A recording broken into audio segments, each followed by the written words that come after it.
में इसका सामने आना मतलब आर्थिक तौर पर बड़ी उपलब्धि हो सकती है भारत के लिए। 6 कोरोना मरीजों पर सफल परीक्षण किया गया है। जो खबर आ रही है, वैक्सीन के शुरुआती नतीजे सकारात्मक पाए गए हैं। पीजीआई चंडीगढ़ में 6 मरीजों को यह वैक्सीन लगाया गया और सबकी हालत बेहतर हुई। वैक्सीन के बाद भारत में वैक्सीन का सफल परीक्षण, पीजीआई चंडीगढ़ में सफल परीक्षण। क्या अब आने वाले दिनों में वैक्सीन मिलना शुरू हो जाएगा, मतलब बीमारी से बचाव का रास्ता तैयार हो जाएगा। कई ऐसी बीमारियां हैं जिनका वैक्सीन उस बीमारी से बचाव, ढाल का काम करता है। क्या वो हमें ढाल मिल गया है? पीजीआई चंडीगढ़ से इस वक्त जो खबर निकल कर आ रही है वो यही है, बहुत बड़ी खबर। 6 कोरोना मरीजों पर कोरोना के वैक्सीन का सफल परीक्षण किया गया है। नतीजे सफल रहे हैं, शुरुआती नतीजे सफल रहे हैं।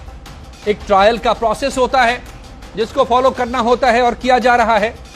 आपको बताएं, 3 दर्जन के करीब दुनिया की बड़ी से बड़ी कंपनियां लगी हुई हैं, सरकारी संस्थान लगे हुए,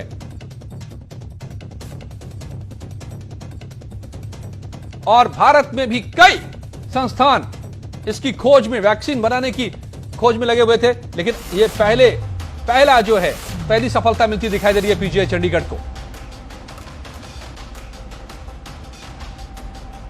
बड़ी खबर इस वक्त की, वैक्सीन का सफल परीक्षण पीजीआई चंडीगढ़ में।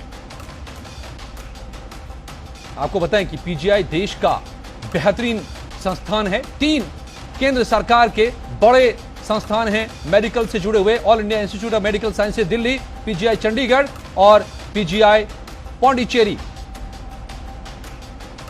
और ये 3 संस्थान केंद्र सरकार से फंडेड और संचालित होते हैं और देश के प्रीमियर इंस्टीट्यूट हैं ये, और यहीं से बेहतर खबर निकल कर आ रही है।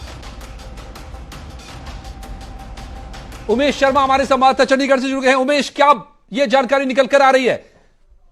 जी देखिए, बड़ी एक राहत की खबर कहें, बड़ी एक सुकून की खबर कहें कि पीजीआई चंडीगढ़ से निकलकर जो आई है, क्योंकि कुछ दिन पहले जब देश के 3 बड़े अस्पतालों को एमडब्ल्यू वैक्सीन के ट्रायल का जिम्मा सौंपा गया था, एम्स दिल्ली, एम्स भोपाल और पीजीआई चंडीगढ़, तो पीजीआई चंडीगढ़ से जो खबर निकल कर आई वो ये निकल कर आ रही है कि 6 मरीजों पर इसका ट्रायल हुआ और उसके जो परिणाम, यानी कि जो राहत की बात है कि उन मरीजों पर इसका असर देखने को मिल रहा है। हालांकि ये शुरुआती एक तरह से ट्रायल का पहला कहीं आप चरण कह सकते हैं। शुरुआती जो उनको संकेत मिले पीजीआई को वो बहुत अच्छे, और यानी कि आगे इस ट्रायल को बढ़ाने के लिए कहा जाता है कि अगर शुरुआती संकेत अच्छे हों तो आगे भी ट्रायल इसका चलेगा। तो अभी 6 मरीज, हमारे पास ये पुख्ता जानकारी है कि 6 मरीजों पर यह ट्रायल किया गया और उनको अच्छा एक पीजीआई को इसमें संकेत मिला है आगे बढ़ने के लिए।